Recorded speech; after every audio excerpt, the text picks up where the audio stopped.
भराड़ीसैंण में रात्रि विश्राम करने के बाद मुख्यमंत्री पुष्कर सिंह धामी ने मॉर्निंग वॉक के जरिए स्थानीय लोगों से मेल मुलाकात की।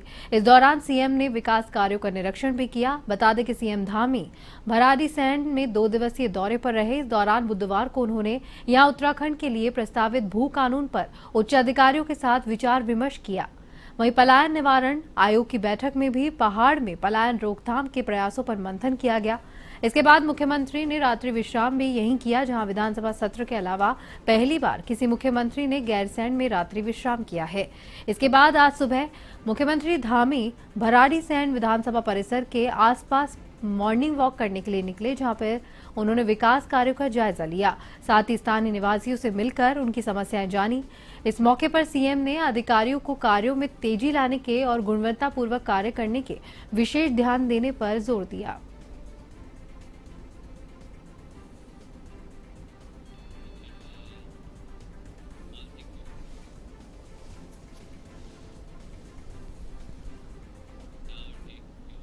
सीएम पुष्कर सिंह धामी ने भू कानून के संबंध में बैठक की, जहां पर सीएम ने कहा कि आने वाले साल में सरकार सख्ती से कानून को लागू करने का कार्य करेगी। इसी को लेकर कांग्रेस पार्टी के प्रदेशाध्यक्ष करण मेहरा ने कहा कि अगर सीएम ऐसा करते हैं तो उनके कथन का स्वागत है, जहां पर लेकिन ऐसा ना हो कि पहले भी यूसीसी को लेकर 2 साल मीडिया के जरिए कहा जा रहा था कि 2 लाख से ज्यादा लोगों ने अपना फीडबैक दिया है। साथ ही उन्होंने कहा कि अभी तक यूसीसी के ड्राफ्ट में संशोधन किया जा रहा है।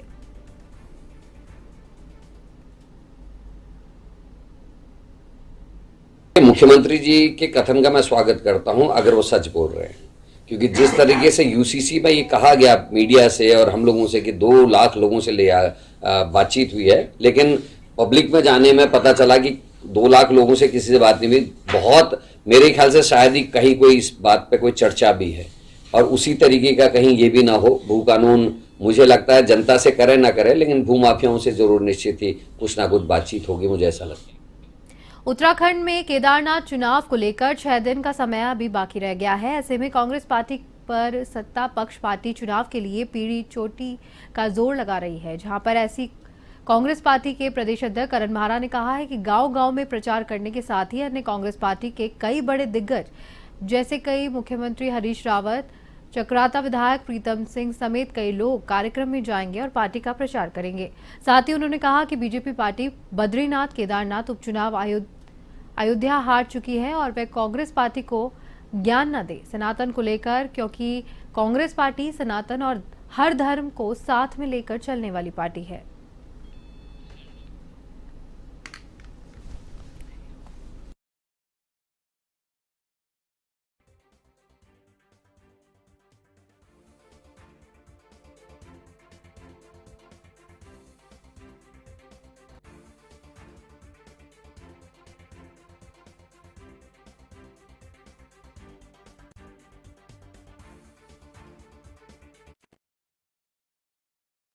गोदियाल जी वहाँ पहले से बने हुए हैं और कुछ हमारे विधायकगण, खासकर डिप्टी लीडर हमारे वहीं हैं, सुमित हृदय जी वहीं हैं, लखपत बटुला वहीं हैं, विक्रम नेगी वहीं हैं। हम लोग और भी आसपास के जो अन्य हमारे साथी वहाँ जाएंगे और इस बीच हम सघन अभियान वहाँ चलाने जा रहे हैं। हमारी बूथ कमेटियों में जो हमारे प्रभारी थे वह बहुत बेहतरीन काम कर रहे हैं। रूट्स में कांग्रेस काम कर रही है और बीजेपी की बौखलाहट उसके प्रचार से दिखाई दे रही। जिस विधानसभा में माइनॉरिटी के लोग 0.2% 3% भी नहीं है, वहाँ उनकी बातें जिहाद से ऊपर नहीं उठ पा रही हैं। तो ये साबित करता है कि बीजेपी को कुछ दिखाई नहीं दे रहा और वो लगातार अनर्गल प्रचार कर रही है। खबर देहरादून से है, जहां पर आईआरडीटी ऑडिटोरियम में कार्यशाला का आयोजन किया गया, जहां कार्यक्रम में मुख्य अतिथि के रूप में आपदा प्रबंधन सचिव विनोद कुमार मौजूद रहे। आपदा प्रबंधन सचिव ने कहा कि प्राकृतिक आपदाओं के कारण हर साल हजारों लोगों की मृत्यु हो रही है। इस कार्यशाला में सभी सरकारी संस्थानों और प्रतिनिधियों ने भाग लिया। सम्मेलन में हिमालय ढलानों के खतरों और सुरंग बनाने की चुनौतियों के बारे में भी चर्चा की गई।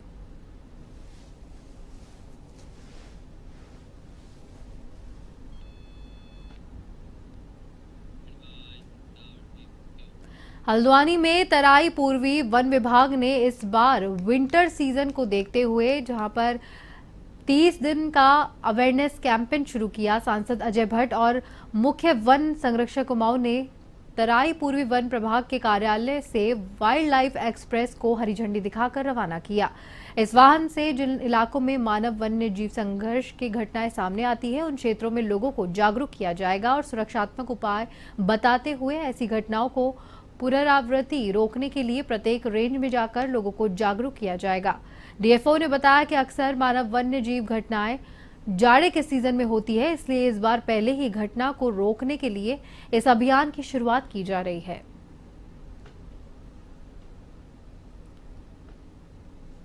मानव में और वन्य जीव प्राणियों में उसमें बढ़ोतरी हुई है, इजाफा हुआ है, क्योंकि हम वन्य जीव संरक्षण के लिए पूरे देश में और दुनिया के साथ कटिबद्ध हैं। ये हमारे लिए उपयोगी भी हैं। संख्या बढ़ने के साथ साथ कहीं कहीं फिर मानव और वन्य जीवों में संघर्ष होना लाजमी है। ये कैसे इसको मिनिमाइज किया जाए, कम किया जाए और संघर्ष के प्रति जागरूक किया जाए। उत्तराखंड जो है जैव विविधता से भरपूर राज्य है। इसमें उत्तराखंड जैसे टाइगर में देश में तीसरे नंबर पे, हाथी में भी बहुत अच्छी पॉपुलेशन है यहाँ पर। तो इसका एक छोटा सा नेगेटिव देखा जाता है कि ह्यूमन वाइल्ड लाइफ कॉन्फ्लिक्ट भी राज्य में होते रहते हैं। तो ह्यूमन वाइल्ड लाइफ कॉन्फ्लिक्ट जो है वो कुछ स्टेप्स लेके उसको बचाया जा सकते हैं। तो उसी के दृष्टिकोण से 30 दिन का एक कैंपेन के फॉर्म में अवेयरनेस कैंपेन चलाया जा रहा है पूरे डिवीजन में, जिसमें कि टीम जगह जगह ये एक्सप्रेस जाएगी गाँव में, वहाँ पर स्कूलों में बच्चों को अवेयर करेगी। मसूरी में जिलाधिकारी की ओर से दिए गए निर्देशों के बाद में मसूरी माल रोड के लाइब्रेरी और पिक्चर पैलेस प्रवेश बैरियरों पर नगरपालिका प्रशासन की ओर से ई टेक्निक मशीन शुरू कर दिया गया है, जहां पर मसूरी एसडीएम अनामिका ई टेक्टिंग मशीन का शुभारंभ करने पहुंची, जहां एसडीएम ने कहा कि माल रोड के दोनों प्रवेश बैरियरों के अंदर ई मशीन से प्रवेश शुल्क लिया जाएगा, जिसको लेकर ई टिकटिंग मशीन पालिका प्रशासन की ओर से खरीदी की जाएगी, जहां पर पर्यटकों को सुविधा के साथ साथ जाम की स्थिति से भी छुटकारा मिलेगा। वहीं भाजपा के पूर्व अध्यक्ष मोहन पेटवाल ने दोनों बैरियरों पर सीसीटीवी कैमरे लगाए जाने की भी बात कही।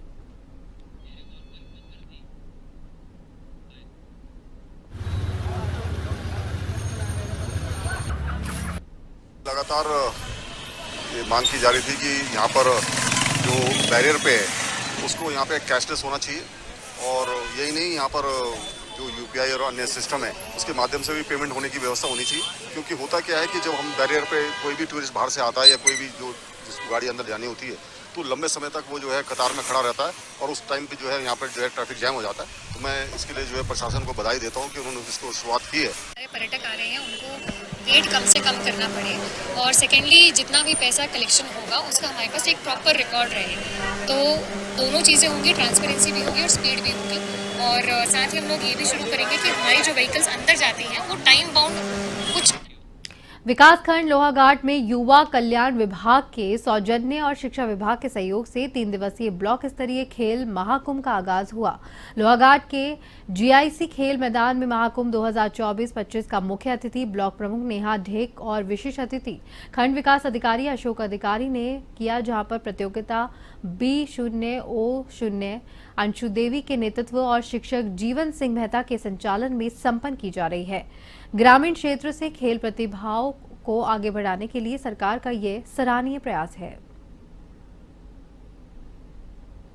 जो हमारे ये बालिकाओं के लिए यहाँ पर उन्होंने ये चलाए हैं, उसके लिए मैं सरकार का बहुत बहुत धन्यवाद हमारे करना चाहूँगी। और जो हमारे विकासखंड में चलाया जा रहा है खेल महाकुंभ, हर साल ये होता है, तो उसके लिए भी मैं ये सरकार का धन्यवाद करना चाहूँगी। और हमारे जो ये छोटे छोटे बच्चे हैं, इन लोगों को आगे जाके आगे बढ़ने का जो मौका मिलता है, उसके लिए भी मैं सरकार को धन्यवाद देना चाहूँगी। सबसे बड़ी बात यह है कि जब ये जिले स्तर में आते हैं तो उनके गांव से लेकर जिले तक आने की व्यवस्था युवा कल्याण विभाग के द्वारा दी जाती है। और जब प्रदेश में जाते हो तो वहाँ इन्हें पुरस्कार राशि के साथ साथ बड़े बड़े पुरस्कार दिए जाते हैं, जिससे विगत वर्षों हमारी की 2 बालिकाएं स्कूटी जीतने में सफल रही हैं। और ये वो प्रतियोगिता है जिन बच्चों को कहीं पर अगर खेलने का स्थान नहीं मिल पाता है तो वो इसके युवा कल्याण और खेल महाकुंभ के माध्यम से वो अधिक से अधिक बालक बालिकाएं प्रतिभा कर सकती हैं। ब्लॉक स्तरीय 7 द्वारा प्रतिभा किया जा रहा है। इसमें आज प्रथम दिवस लड़कियों की लड़कियों द्वारा प्रतिभाग किया जा रहा है, जिसमें लगभग हमारे 250-300 ग्रामीण क्षेत्र में छात्राओं द्वारा प्रतिभाग किया गया है।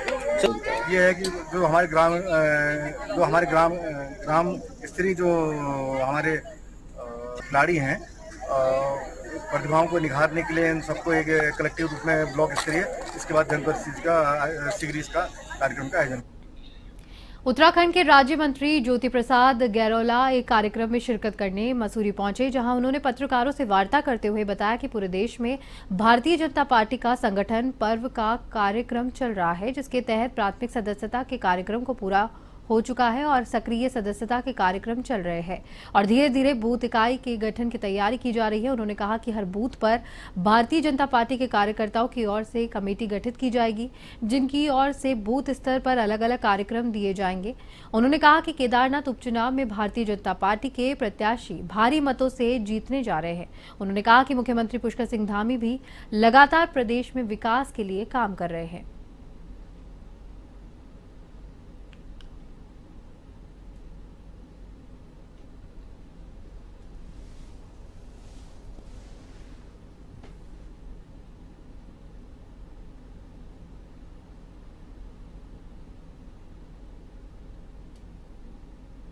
अभी भारतीय जनता पार्टी का संगठन पर्व कार्यक्रम चल रहा है, जिसके तहत अभी हमने प्राथमिक सदस्यता के कार्यक्रम को पूरा किया है। अब सक्रिय सदस्यता के कार्यक्रम हमारे चल रहे हैं।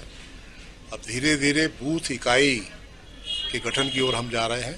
हर बूथ इकाई हमारी 20 से गठन की प्रक्रिया शुरू हो जाएगी। उस गठन की प्रक्रिया के बाद हर बूथ पर हमारी एक कमेटी बनेगी। उस कमेटी में पार्टी के अलग अलग प्रकार के कार्यक्रमों के सभी प्रमुख। नगर में सैम रिटर्न फीड संस्था ने राजकीय इंटर कॉलेज ढेला और राजकीय उच्च माध्यमिक विद्यालय पटरानी के 450 से अधिक बच्चों को जूते प्रदान किए। अमेरिका से आए इस संस्था की वरिष्ठ पदाधिकारी डगलस ने बताया कि इस संस्था की स्थापना नाइजीरिया के अंतर्राष्ट्रीय बास्केटबॉल खिलाड़ी मैनी ओहामेन और उनकी पत्नी ट्रेसी ने की थी। उनकी संस्था 10 वर्षों से बच्चों को शूज ऑफ होप नाम से जूते देती आ रही है, जहां पर 1 करोड़ से भी अधिक बच्चों को ये संस्था अब तक जूते पहना चुकी है।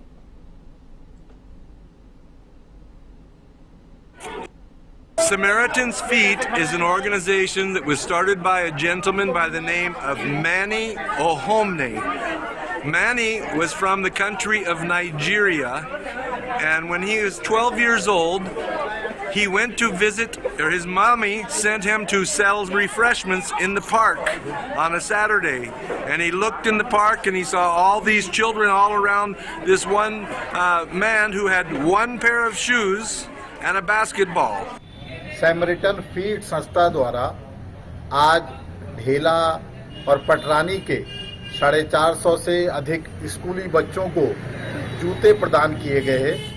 यह मूलतः अमेरिका की संस्था है, एक स्वयंसेवी संस्था है और जाने माने नाइजीरिया के विश्वविख्यात बास्केटबॉल खिलाड़ी ओहमिन हेने के द्वारा। खबर देहरादून से है, जहां पर बेकाबू कंटेनर ने 4 वाहनों को टक्कर मार दी। पुलिस का कहना है कि देर रात कंटेनर देहरादून से सहारनपुर जा रहा था। उसे रोकने का प्रयास किया गया, लेकिन कंटेनर बेकाबू हो गया। हादसे में यूटिलिटी में बैठे पिता पुत्र वाहन के नीचे दब गए। चेक पोस्ट कर्मचारी नवीन मेहर और सुमन दास हादसे में घायल हुए हैं। मौके पर ही कंटेनर चालक जंगल की तरफ फरार हो गया।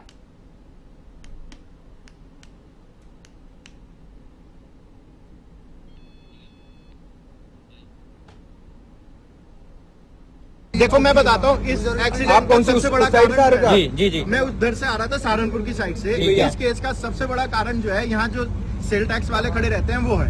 उसकी वजह ये है कि उन्होंने सब्जी वाले को हाथ दिया, बिल्कुल सही नॉर्मल ट्रैफिक चलता आ रहा था नॉर्मल स्पीड से।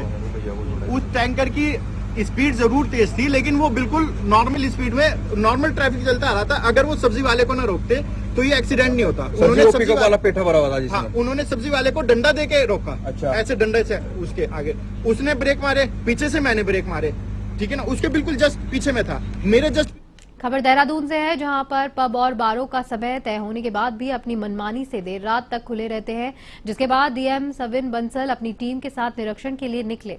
डीएम के नेतृत्व में 5 टीमों ने शहर में पब बार पर निर्धारित समय में छापेमारी की, जहां पर एक कार्रवाई सीएम पुष्कर सिंह धामी के निर्देश पर की गई है। बंसल ने कहा कि नियमों का उल्लंघन करने वाले बार संचालकों के खिलाफ सख्त से सख्त कार्रवाई की जाएगी।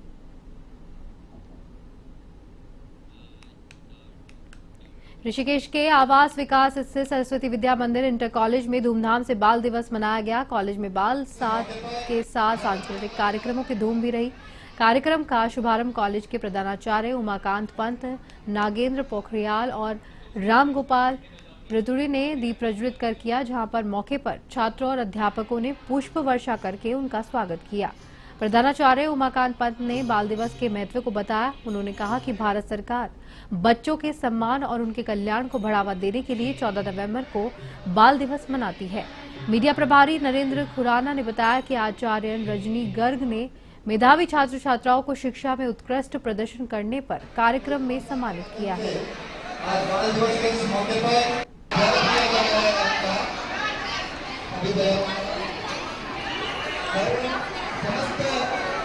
उसकी तरह एक्सपायरी डेट निकल जाती है, बाद में कहते हैं अब क्या करें हम। तो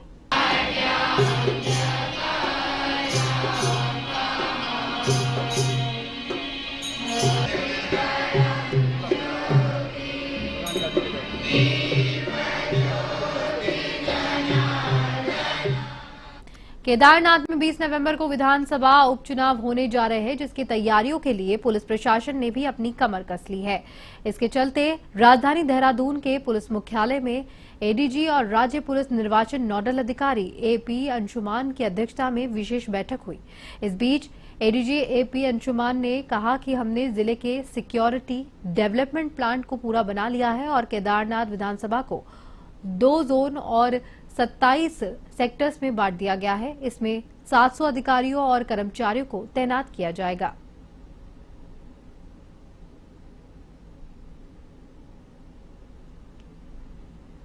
और 23 को मतगणना होगी, तो उस संबंध में पुलिस विभाग की तरफ से जो तैयारियां करनी होती हैं वो हमने पूर्ण कर ली हैं। और इस संबंध में हमने एक वीडियो कॉन्फ्रेंसिंग भी किया था अभी जिला पुलिस अधीक्षक और अन्य जितने हमारे संबंधित पुलिस अधिकारीगण हैं उनके साथ। इसमें हम जो जिले का सिक्योरिटी डिप्लॉयमेंट प्लान बनता है उसको हमने फाइनलाइज कर लिया है और पूरे विधानसभा क्षेत्र को हमने 2 जोन और 27 सेक्टर्स में बांटा है। करीब 700 के आसपास अधिकारी कर्मचारी इसमें डिप्लॉय किए जाएंगे निर्वाचन ड्यूटी में। और उसके अलावे हम